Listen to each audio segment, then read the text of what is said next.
E aí galera, Dabi na voz. Muito obrigado mesmo pelo grande apoio que vocês me deram nos últimos vídeos, e também por baterem o dobro da meta da parte anterior.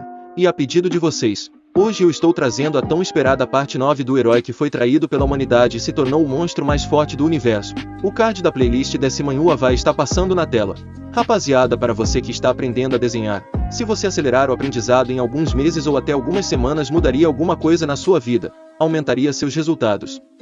Se eu estivesse no teu lugar, eu diria que sim. Pensa comigo, você conseguiria se tornar um fera em várias técnicas de desenhos em bem menos tempo do que você levaria normalmente. Presta atenção, eu vou falar uma vez só. Existe um treinamento capaz de te oferecer isso, que te entrega um conhecimento de desenhistas profissionais. O nome desse treinamento é Desenhando Animes, do curso do Ei Nerd. São mais de 10 módulos completos, com aulas super práticas, do básico ao avançado, para você aprender a desenhar de verdade. E não só ficar copiando desenhos pré-prontos. Você vai ter o passo a passo para fazer o desenho que você quiser na posição e no estilo que você quiser. Então se você quer aprender a desenhar os seus personagens favoritos ainda hoje, aperta no link da descrição.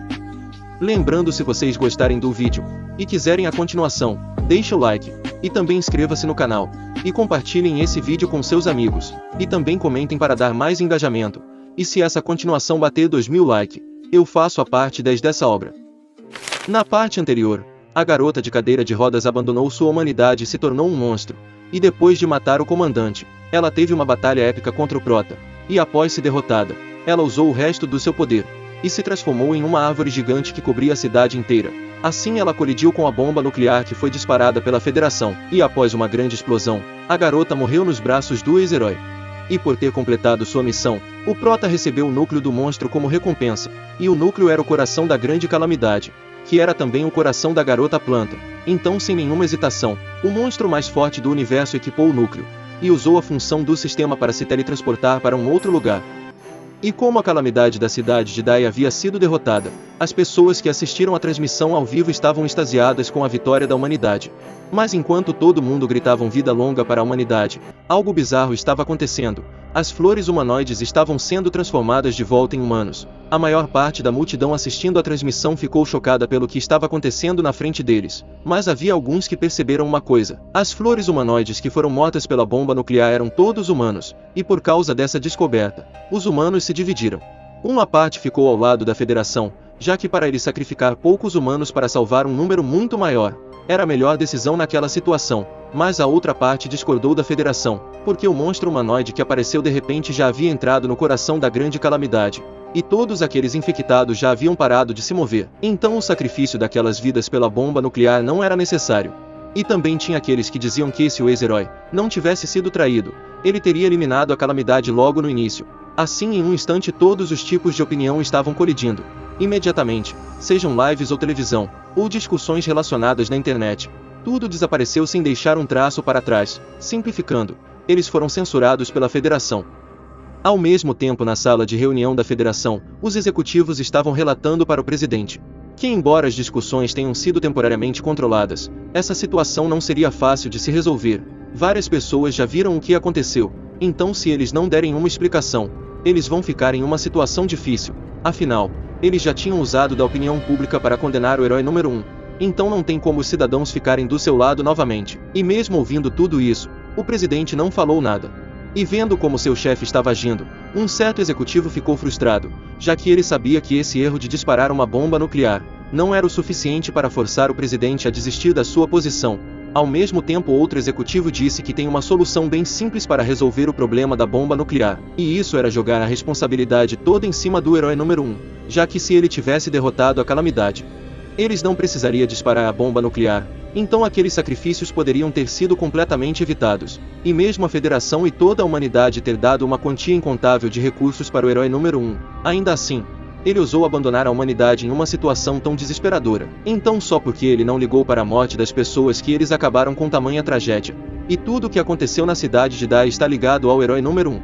Depois esse mesmo funcionário disse que o presidente não precisava se preocupar, ele vai tomar conta de tudo, até o menor detalhe. Mas o presidente falou que não estava preocupado. O problema era que quando você chega na raiz de tudo isso, você perceberia que o real problema era que a humanidade não tinha poder de fogo forte o suficiente. Se eles tivessem um peão com 50% do poder do herói número 1, seria o suficiente para encarar todos os problemas. E terminando de dizer isso, ele perguntou como estava a preparação para o plano do Sol Nascente, e o Quatro Olhos respondeu que como o experimento 268 sucedeu, o plano progride suavemente, e também há vários corpos que mesmo sem ativar o novo estado humano, conseguem viver de forma estável por um longo tempo.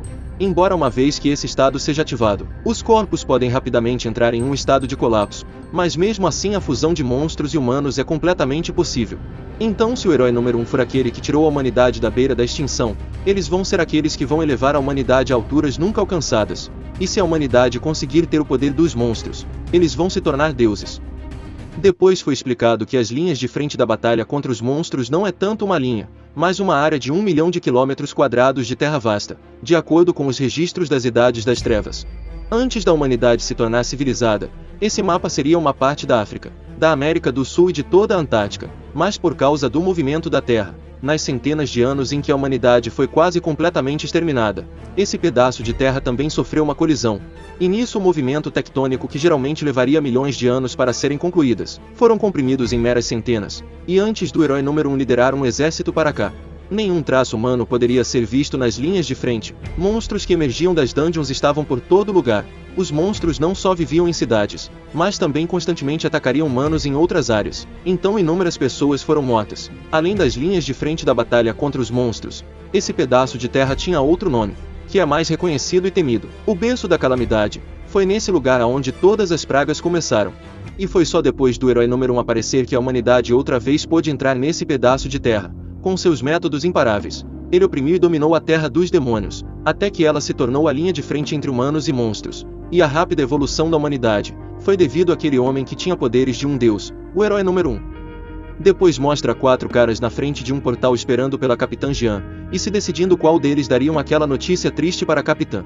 Mas antes de conseguir decidir qual deles seria o azarado, eles viram a Capitã atravessando o portal, e nisso um dos caçadores explicou que o boss final da dungeon era um demônio de nível 7, e ela que está no mesmo nível, surpreendentemente conseguiu concluir sozinha a dungeon em meia hora, e por causa desse grande poder dela, ela é chamada de gênio. E ela também era bem bonita, e vendo as expressões estranhas dos seus subordinados, a Capitã perguntou por que eles estavam com essa cara de bunda, e o caçador respondeu que um monstro de nível desastre natural apareceu na cidade de Dai, e ouvindo isso, ela não ficou preocupada. Ao invés disso, ela perguntou que tudo já tinha sido resolvido, e o caçador respondeu que já lidaram com o monstro, mas o pai dela, o comandante Jean, se sacrificou na luta. O sacrifício dele foi magnífico, e não foi uma desgraça para a posição dele como comandante da cidade. Mais diferente da reação que eles esperavam, a capitã pareceu não se importar com essa notícia triste, e chamou eles para ir para a próxima dungeon, e ficando surpreso com sua reação, eles seguiram ela, enquanto se perguntavam se ela está realmente bem com isso. Eles sabem que mesmo ela tendo a habilidade de controlar relâmpago, ela tem o apelido de Gelo Imóvel, mas mesmo assim eles acham difícil dela não sentir nada com a morte do seu pai, e ouvindo eles fofocando, a capitã disse que se eles continuarem perdendo tempo com fofocas, ela vai transferir eles para o campo de expiação, e como eles não queriam ir para esse lugar, eles pediram desculpas sem pensar 2 vezes. Ao mesmo tempo é explicado que a velocidade com que as dungeons se formam nas linhas de frente é muito maior do que em qualquer outro lugar do mundo. É só por causa da alta velocidade do trabalho da equipe de Jianling, que o número de dungeons continuamente formadas foram controladas. Quanto mais forte for um time, mais dungeons eles precisam limpar. Ao ver a capitã entrando no portal, o caçador perguntou se ela precisa que todos entram nessa dungeon dessa vez, já que faz um tempo que eles não entram junto com ela na masmorra. Nesse ritmo eles vão virar um grupo de líderes de torcida, e ouvindo o que seu subordinado falou, a capitã disse que pode presumir que seus subordinados têm uma opinião bem negativa em relação a ela, e enquanto o caçador se desculpava, ele viu a capitã entrando na dungeon sozinha novamente, e depois da sua partida, os caçadores começaram a falar que a aura dela é aterrorizante, similar à de um monstro de alto nível. Naturalmente eles não conseguem respirar direito quando estão perto dela, e só alguém com espírito tão forte quanto o da capitã seria capaz de enfrentar esse tipo de realidade em uma idade tão jovem, mas o lado ruim é que ela parece um monstro sem emoções que não conhece a dor. Enquanto isso dentro da dungeon, a capitã acabou vendo uma cena chocante, e por causa dessa cena com dezenas de monstros massacrados, ela pensou que alguma outra equipe incrivelmente forte entrou nessa dungeon antes dela, mas é claro nós sabemos que o culpado disso era o protagonista. Rapaziada, se vocês querem a continuação da jornada do monstro mais forte do universo, Deixa o like. E também inscreva-se no canal para me ajudar a pegar 40 mil inscritos. Graças a Deus e também a vocês, eu consegui realizar meu objetivo de pegar 35 mil inscritos antes do final de dezembro. Muito obrigado mesmo pelo grande apoio de todos vocês. Vocês me ajudaram a realizar um objetivo que eu pensava que era impossível. E como eu sei que vocês são fodas, eu acredito que consigo bater essa nova meta. Manos e manas, obrigado por ver o vídeo até o final. Eu vou ficando por aqui, falou!